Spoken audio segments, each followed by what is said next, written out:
Easy, delicious black beans. To a large pot, add your olive oil. I'm starting with 2 tablespoons. We need enough to coat the bottom of the pan. Once the olive oil is hot, we're going to add in a large chopped onion. Stir to make sure all sides of the onion are coated in oil and cook until the onion begins to caramelize. Then we're going to add in garlic. I am using an entire head of garlic minced. You can use less.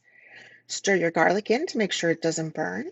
And then we're going to start with our seasonings. I'm using 2 bay leaves, 1 teaspoon of cumin, 2 teaspoons of dried oregano, a half a teaspoon of black pepper, and between a half and 1 teaspoon of salt. Once these are stirred in, we're going to add our black beans. I am going to use 3 quarts of black beans, including their liquids. If you're not making your own canned black beans, you can absolutely use 6 store-bought cans of black beans here.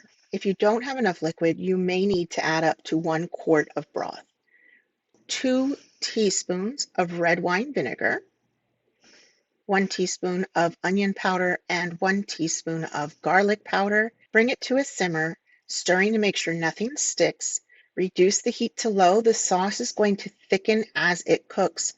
Before serving, make sure that you take out your bay leaves. Serve over hot rice and follow for more.